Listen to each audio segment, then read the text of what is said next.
Assalamualaikum warahmatullahi wabarakatuh.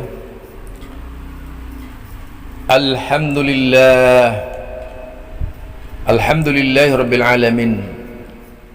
Kembali bersama saya Zulkarnain El-Maduri,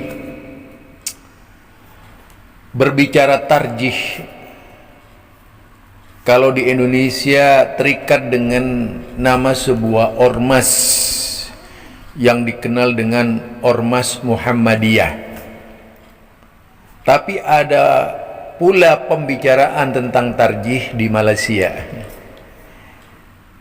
Terlibat dalam debat tersebut adalah Ustadz Salman Ali dan Ustadz Norderus. Hanya saja kalau berbicara dari kualitas keduanya, sejak awal kita mencermati yang paling banyak menggunakan nalar, menggunakan pikiran, mengandalkan pikiran semata-mata, itu Norderus. Hampir sama sekali tidak ada dalil, karena cara kontrol pendapat-pendapatnya hanya disesuaikan dengan kemauan dirinya, termasuk dalam pembicaraan masalah tarjih. Pembicaraan masalah tarjih ini terkesan aneh sekali, karena jawaban-jawaban yang dikemukakan oleh Norderus tidak bersifat pasti. Padahal yang dimaksud tarjih itu memilih yang terkuat, bukan kemungkinan iya, kemungkinan tidak. Dan ini tidak pernah menjadi pembicaraan para ulama-ulama sebelumnya. Yumkin aula, enggak pernah yang seperti itu terjadi pembicaraan di kalangan ulama.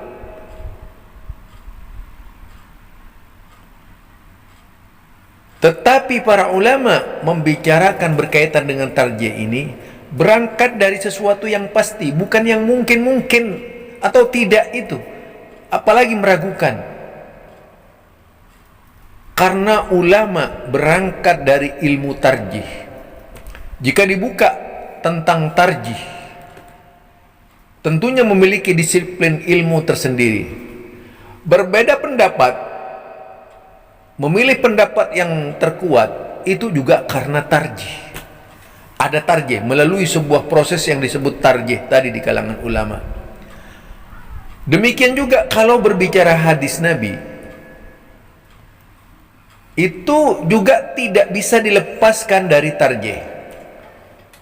Sebagaimana kalau kita cermati di Muhammadiyah, tarjih digunakan sebagai salah satu cara untuk produksi fatwa atau keputusan Muhammadiyah. Bahkan tarjih itu sendiri menjadi media Muhammadiyah dalam rangka menentukan pendapat yang terbaik, jawaban yang terbaik, dalil yang terkuat. Nah, itu yang dimaksud pemikiran-pemikiran yang terbaik. Akhirnya menyangkut persoalan-persoalan umum pun dipandang dari sudut tarjih, yaitu persoalan umum yang terbaik dan paling baik. Nah, mari kita dengar cuplikan dari dua insan yang berbeda ini. Kalau kita melihat dari sisi keilmuan Ustadz Salman Ali, sudah pasti tidak diragukan. Tapi kalau begitu berbicara dengan Aswaja Malaysia, sangat meragukan gitu. Sepertinya memang tidak tahu ilmu hadis itu, yaitu Ustadz Norderus. Mari kita cermati. Tidak jelasan. Beliau ada tidak jelas, ulama buat tarjih. Ulama ini kata bahawa ini pandangan yang lebih kuat, ini jalur yang lebih kuat, ini jalur yang lebih rendah, ini jalur yang lebih lemah. Kenapa ulama perlu sampai ke tahap itu dalam bahasa hadis jariah ni? Sebab memang tidak qat'i. Ketika ditanya apakah lafaz yang paling sahih, Ustaz Nordros tidak mampu mentarjih, sebaliknya hanya mampu kata kemungkinan ya dan tak. Ulama hadis mana yang mentarjih seperti ini?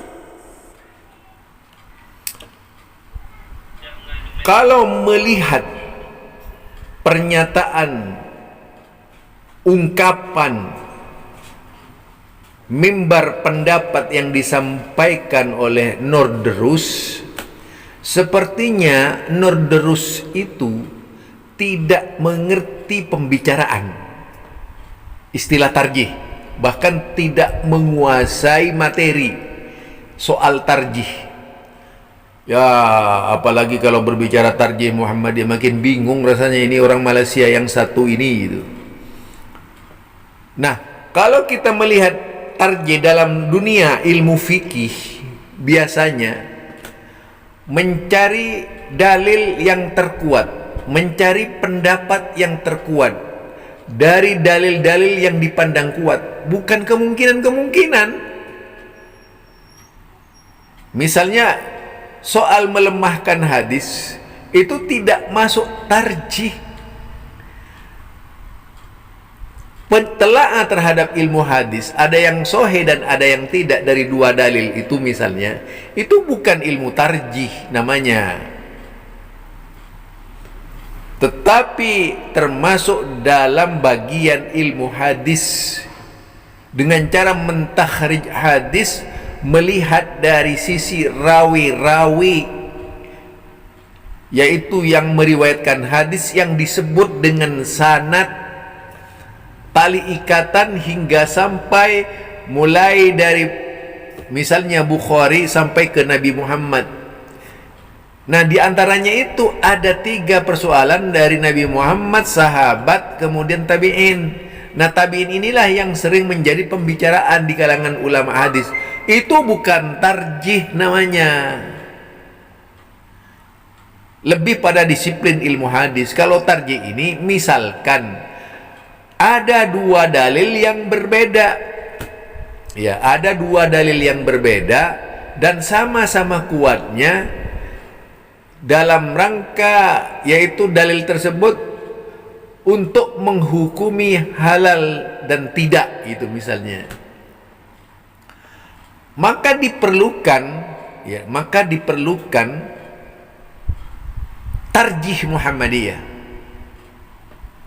dengan mengerahkan segala kecerdikan, kepandaian dengan muqaranah, yaitu atau menggunakan qarina, perbandingan. Qarina antara pemahaman yang satu dan lainnya, kemudian memilih yang terkuat. Atau misalnya juga yang dimaksud tarjih itu adalah, ya, misalnya yang dimaksud tarjih itu adalah ada 2 hadis sama-sama lemahnya. Satu contoh misalnya hadis merapatkan tumit pada waktu sujud dan hadis merenggangkan tumit pada waktu sujud. Kalau dilihat dari sisi ilmu hadis, kedua-duanya itu lemah. Maka apa yang harus dilakukan? Di sini mempersilahkan, artinya tarjih itu berlaku bijak. Silahkan mau pakai yang merapatkan kaki ataupun yang merenggangkan kaki. Ini salah satu contoh saja, ya. Jika berkaitan dengan hadis sahih yang benar-benar sahih, berikut tentang sholat misalnya, maka tarjih mempersilahkan mencari yang terkuat. Nah, itu seperti itu yang dilakukannya. Kalau sama-sama kuatnya, mungkin dilakukan yang disebut dengan istilah thariqatul jam'i, ya. Dihimpun seluruhnya, kemudian ditarik kesimpulan yang sama. Tapi kalau melihat cara berfikirnya Nordros ini di luar nalar tarjih, karena jawabannya iya, tidak, mungkin dan sebagainya. Nggak ada ulama tarjih begituan tuh. Mana ada ulama tarjih seperti Nordros. Makin menunjukkan kalau kalau Ustadz Nordros ini tidak paham tentang tarjih. Ya. Tarjih ini biasa dipakai ulama-ulama. Ulama Syafi'iyah mereka semuanya pakai tarjih. Ulama Imam Malik pakai tarjih. Ulama Imam Ahmad bin Hanbal pakai tarjih. Imam Abu Hanifah pakai tarjih. Tak ada yang menyimpang dari tarjih. Hingga pada akhirnya tarjih kalau di dalam sebuah organisasi di Muhammadiyah digunakan sebagai media menyelesaikan persoalan-persoalan di tengah-tengah umat. Tapi mari kita dengar perdebatan Norderus dan Salman Ali ini. Pasti menarik. Lafaz itu apa lafaz yang Ustaz pilih dan kenapa daripada sudut riwayat kenapa lafaz At-Tashhadin dan Marabuki yang sama sebab dia menafsirkan perbuatan tangan Nabi SAW. Jadi boleh masuk Marabuki, boleh masuk At-Tashhadin. Baik, At-Tashhadin ataupun Marabuki. Baik. At-Tashhadin ataupun Marabuki ini bertemu pada Muawiyah, bertemu pada Ubaidullah, betul? Betul. Hadis Abu Hurairah tentang bahasa isyarat juga bertemu pada Ubaidullah, betul? Betul. Ini hadis yang sama ke berbeza? Ada kemungkinan sama, ada kemungkinan berbeza. Sila ceritakan sama, Ada kemungkinan kenapa sama, ada kemungkinan dia bukan pasal yang sama ada. Ini cerita pasal ulum hadis, you have to justify everything. This is science. No, This is association. saya bukan expert untuk kata sama atau tidak sama. Okey. Ustaz setuju ada tak? faraid Ustaz kata sama setuju tak? tak hadis Abu Hurairah lebih dekat dengan hadis Ubaidullah kerana berkumpul pada Ubaidullah berbanding hadis Muawiyah bin Hakam ataupun tak setuju? Lagi sekali. Ustaz setuju tak hadis Abu Hurairah dan Ibn Abbas itu lebih dekat dengan hadis Ubaidullah kerana bertemu pada Ubaidullah nafsuhu berbanding dengan hadis Muawiyah bin Al-Hakam?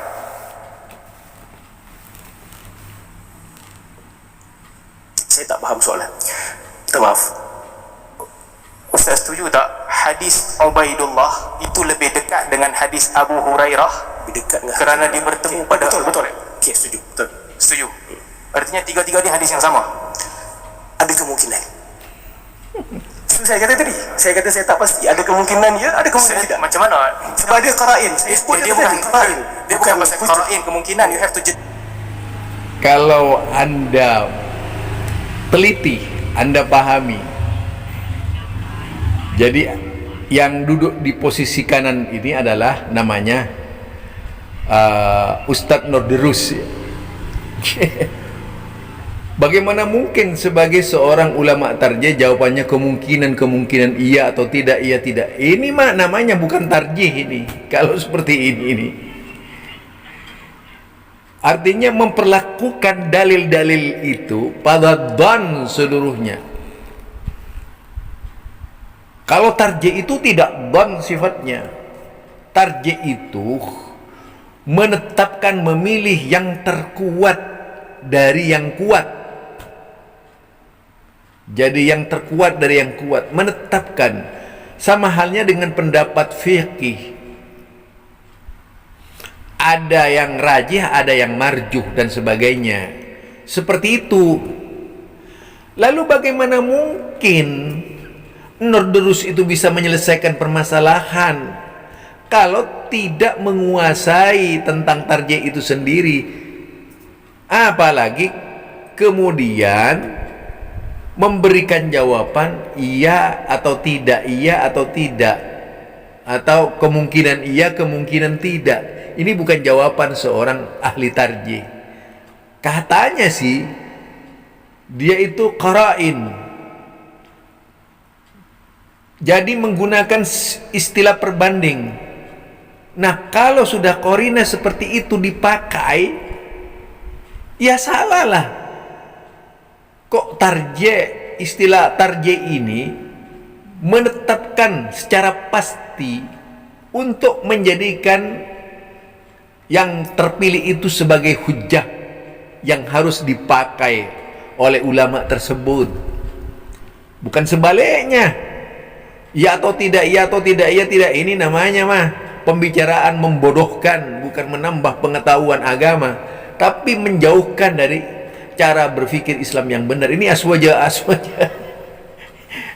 Masuk ke ranah tarjih udah bingung dia, nggak tahu gitu.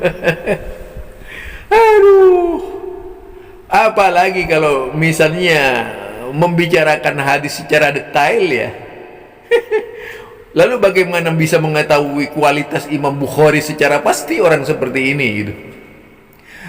Bagaimana bisa mengetahui secara pasti kualitas hadis Imam Muslim dan kualitas hadis lain-lainnya jika orangnya seperti Norderus yang nggak ngerti-ngerti lah?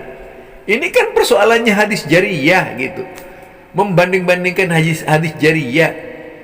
Kemudian juga ketika Rasulullah Sallallahu Alaihi Wasallam itu yaitu memberikan tentang bagaimana jari Allah dan sebagainya, digambarkan dengan tangannya dan sebagainya misalnya, makin tidak ngertilah orang ini pada akhirnya, karena tidak mengerti rumusan tarjih.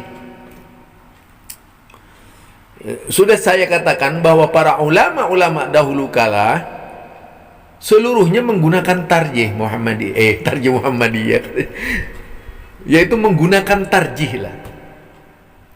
Para ulama, apakah itu Imam Abu Hanifah, apakah itu Imam Malik, Imam bin Idris Asy-Syafi'i, Imam Ahmad bin Hanbal, semua menggunakan tarjih, memilih yang terkuat, yang terbaik. Kalau dalam dunia fikihnya, memilih pendapat yang terbaik tanpa menyalahkan pendapat yang lain misalnya. Kalau di Muhammadiyah itu ada doa iftitah. Iftitah itu kan banyak, itu banyak. Tapi kemudian Muhammadiyah menganggap yang paling rajih, misalnya Allahumma ba'id baini wa baina khataayaya kama ba'adta bainal masyriqi wal maghrib. Allahumma naqini min khataayaya kama yunaqqas sabul abyad. Kemudian menurunkan juga bacaan wajjahtu wajhiya lilladzi fatara samawati wal arda hanifan musliman wa ma'ana minal musyrikin inna sholati wa nusuki. Ini dianggap rajih oleh Muhammadiyah, walaupun yang lainnya banyak. Tapi Muhammadiyah tidak membatasi, silahkan kalau memang mau membaca seluruh, yaitu tadi iftitah, monggo silahkan. Cuman Muhammadiyah mencari yang tidak bermasalah. Nah, itu satu contoh gitu ya. Satu contoh di situ. Tidak menolak loh. Artinya Muhammadiyah tidak menolak kalau memang ada dalilnya itu. Jadi disinilah letaknya Norderus tidak paham ilmu tarjih. Padahal ilmu tarjih dimanapun itu sama, baik yang digunakan ulama masa dahulu kala atau ulama yang digunakan oleh sekarang. Hanya saja persoalannya berbeda. Itu dari saya, Zulkarnain El-Maduri. Mudah-mudahan Anda bisa lebih jauh mempelajari apa yang disampaikan oleh Ustaz Salman Ali dan juga dengan lawan bicaranya, yaitu Ustaz Norderus. Subhanakallahumma wa bihamdika asyhadu an la ilaha illa anta astaghfiruka wa atubu ilaik. Assalamualaikum warahmatullahi wabarakatuh.